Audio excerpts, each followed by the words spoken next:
अस्सलाम वालेकुम नाज़रीन, मां आहियां शुएब अली उमरानी ऐं तव्हां ॾिसी रहिया आहियो BR टाइम न्यूज़।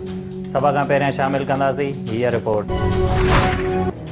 PDM सरबराह मौलाना फज़लुर रहमान जाती अमरा पहुची नून लीग जी नायब सदर मरियम नवाज़ सां मुलाक़ात। पंजाब असेंबली में अपोजिशन लीडर हमज़ा शहबाज, शाहिद खाकान अब्बासी ऐं राणा सनाउल्लाह ऐं परवेज़ रशीद बि मुलाक़ात। लॉन्ग मार्च मुलतवी करण वारी पोइवारी सूरत हाल ऐं हुकूमत मुख़ालिफ़ तहरीक हलाए आईंदा जी हिकमत अमलीअ ते गौर वीचार। राणा सनाउल्लाह चयो आहे त ईद खां पोइ हुकूमत ख़िलाफ़ लॉन्ग मार्च बि थींदो ऐं धरणो बि लॻंदो। PTI अॻवान फिरदौस आशिक़ एवान चयो आहे त PDM जो नज़रियो करप्शन ऐं इदारनि खे यरगुमाल बणाइणु आहे। पीपल्स पार्टी नून लीग ऐं मौलाना खे आसरनि में रुलाए छॾियो।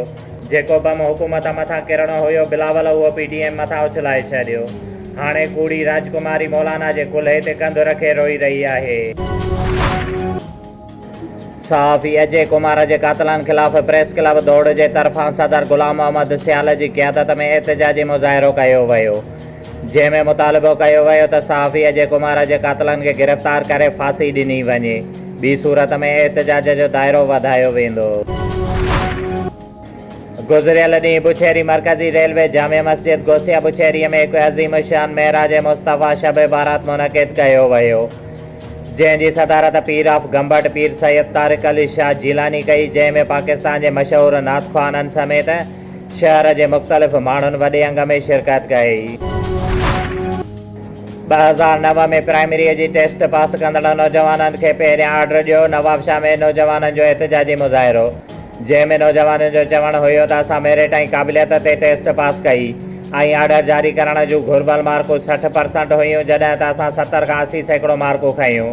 पर अफ़सोस जो असांखे सोर्स ऐं रिश्वत न ॾियण जे करे वेटिंग लिस्ट में रखियो वियो आहे, जॾहिं त सिंध हाई कोर्ट जा वाज़े अहकामात आहिनि त जेसीं ताईं वेटिंग लिस्ट ते मौजूदु उमेदवारनि खे रोज़गार न ॾिनो वञे तेसीं ताईं नईं भर्तियुनि ते पाबंदी हूंदी। जॾहिं त हुननि वज़ीर आला सिंध बिलावल भुट्टो ज़रदारी ऐं तालीम जे वज़ीर खां मुतालिबो कयो आहे त असां सां इंसाफ़ करे असांखे ऑफर ऑर्डर ॾिना वञनि। थैलेसमिया पेशेंट सोसाइटी नवाबशाह पारां रूरल हेल्थ सेंटर दरियाखान मरीअ में सिंध ग्रेजुएट्स एसोसिएशन ब्रांच दरियाखान मरीअ जे ताउन सां रत जो अतियो ॾियण लाइ कैंप क़ाइमु कई वई, जंहिंमें दरियाखान मरीअ जे तोड़े आसपास के जे नौजवाननि थैलेसमिया जे मरीज़नि लाइ रत जो अतियो ॾिनो। नौशर फिरोज़ समेत समूरे सिंध जे केतिरनि इलाइक़नि में ज़ोरदार मिटीअ जो तूफ़ान। बाद में बारिश तूफ़ान सबबि माण्हुनि जे घरनि जे छितियुनि ते पियल सोलर प्लेटूं, दुकाननि अॻियां लॻल छापरा ऐं ॿियो सामान हवा में उॾामंदो रहियो, जंहिं सबबि अक्सर इलाइक़नि में बिजलीअ जो निज़ाम दरहम बरहम।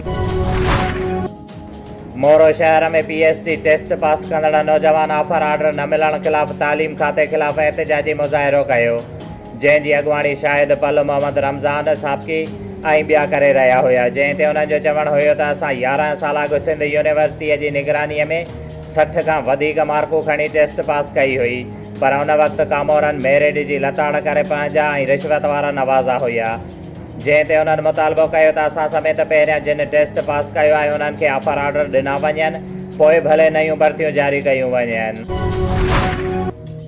मोरो वेझो देह बोरड़ीअ जे ॻोठ उमर खोसो जी रहवासण मिसमात अनीला खोसो पंहिंजी बेवा आमड़ मरियम पठाणी खोसो ऐं मासूम ॿारनि सां गॾु एहतजाज कंदे चयो त मुंहिंजे वालिद मोहम्मद रहीम खोसो खे 1 साल फौत थिए थियो आहे, जंहिं खां पोइ मुंहिंजे वालिद जी नंढी घरवारी वज़ीरा आदत में वेहण जे बजाए घर मां 5 लख रुपया रोक, सोन, TV, खटूं ऐं ॿियो क़ीमती सामान खणी वई आहे ऐं मूं मथां 5 ॼणनि पिणु तशदुद कयो आहे ऐं मुंहिंजे वालिद जी ज़रई ज़मीन ते पिणु कब्ज़ो करे छॾियो अथनि।